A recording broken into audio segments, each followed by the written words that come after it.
The work that's in the show. I'm going to kind of talk about work that's like maybe more adjacent to this work.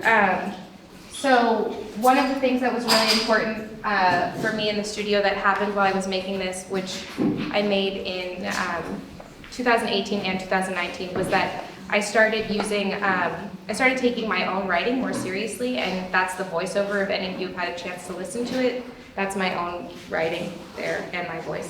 So I'm working on a book now that has images, but I don't have the images with me. And I'm going to read a section of that book, and I think it speaks to a lot of the same things.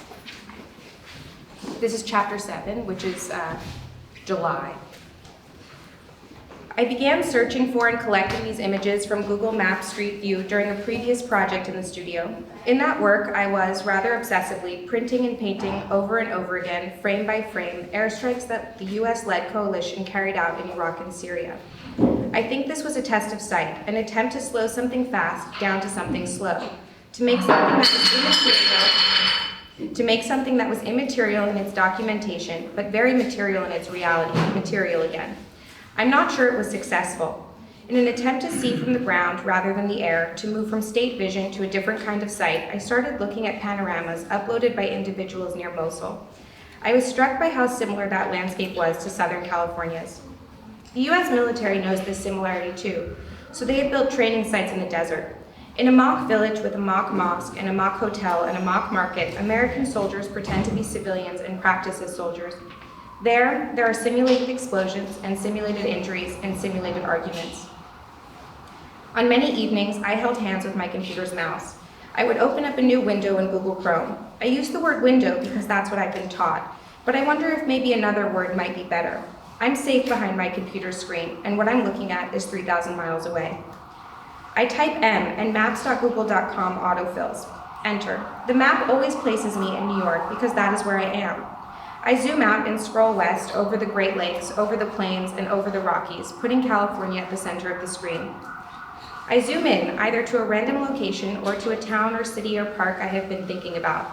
I grab the little yellow man from the bottom right corner. His left arm extends to meet my mouse, and his body sways in response to my mouse's movements. If I move too quickly, he will jerk in the opposite direction. If I cannot control my fingers, I drop him inadvertently.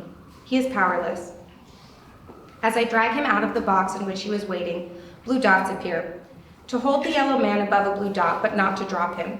This action shows a preview of the photograph I will see once I release my finger from the mouse. Many dots I pass over because I have already visited.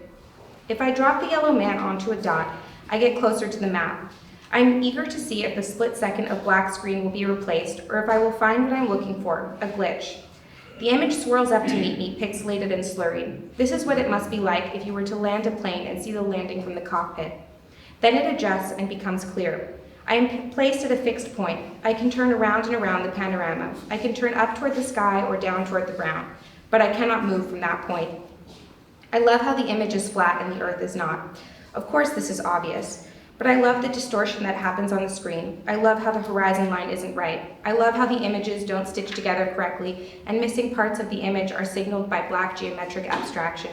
I love that the abstraction is internal to the photograph, not laid on top. I love how the landscape stretches and warps. I love how the focus isn't always consistent across the photograph, but more tends to be in focus than I feel should be possible. I love how some glitches are so subtle it takes careful looking to notice. As I collected images, I tried to find an internal logic that governed the work, that might give form.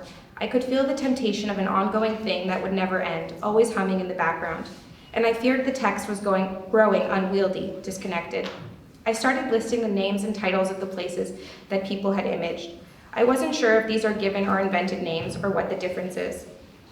The road to Pikachu after a storm, the valley of the names, the center of the world.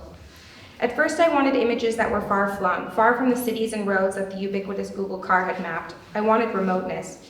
I wanted remoteness because I wanted to see if it was possible to escape the mapping, to escape this knowing that mapping purports to provide. I wanted remoteness because I wanted to see the extremity of the landscape. I wanted remoteness because I wanted to see how much the cities had encroached on the land, and it feels like remoteness will soon be extinct. I wanted remoteness because I wanted to test the technology. I wanted remoteness because I wanted to see which people had been where. I wanted remoteness, but more than that, I wanted the images to appear. I wanted to make as few decisions as possible. I wanted an algorithm that would comb through the land held by the boundaries of the borders of California. I wanted the algorithm to produce a list of images that were at least 5 miles away from all other images. Constantine wrote one for me. It was good. I used it at first, but then I realized that it wouldn't be sufficient because of the errors users made. Very often, a cluster of blue dots marking an individual's upload of a photographic panorama, all close together, would actually indicate the same photograph. The location of the photograph wasn't exact, and the algorithm would skip these results. But then I became intrigued by the images uploaded right next to those by Google, the ones nestled within well-mapped cities, next to streets already imaged by the Google car. I was intrigued by the images inside malls and stores and hotels and homes. These images were weirder, were more surprising, and I was growing bored of seeing a person's shadow cascade from the top of the mountain. These images participate less in the project of mapping the world than the images of remote places. They are an alternative map. These are the ones that I imagine would be seen less, as people slid along the blue lines mapping paved streets, passing by individual uploads. The impulse to upload these images stymies me. Does an uploader think a panorama, often glitchy and sometimes with low resolution, contributes to some kind of collective, or rather publicly available knowledge? Some of the panoramas feature children and adults facing the camera, smiling broadly. They are posing, weight distributed unevenly onto one leg, hip jutting out. In another, a woman's arms flung over a partner's shoulder. In these pictures, I sense that the photograph was taken to mark an occasion, a vacation or a special trip perhaps. The photograph was taken so that those on either side of the camera would remember. I am looking at a token of another's memory. Some are meant to advertise, an outdoor paintball facility, a tour company's services, a hotel. Looking at these, I feel less like a voyeur. A perverse thrill tingles me at the advertisement's failure. Who would want to go to a place where the photographer's body disappears into the ground? Some are plainly strange. A man hang glides above the Salton Sea, the largest lake in California, created by uncontrollable agricultural runoff in the early 20th century, a sea whose salinity is 25% higher than the oceans, a sea known for die-offs of fish and migratory birds, a sea whose beach is wishfully named Bombay Beach, a beach whose sand is really crushed fish skeletons. The man glides over, taking pictures every few feet. I was hoping that these photographs, taken by others, some of places I have been, some of places I will never go, would get me closer to myself.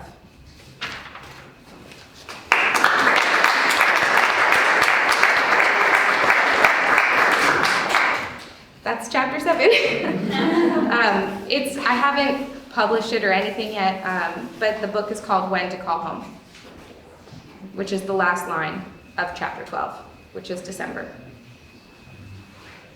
So yeah, thanks. Any questions for Kate? Can you explain the piece a little bit?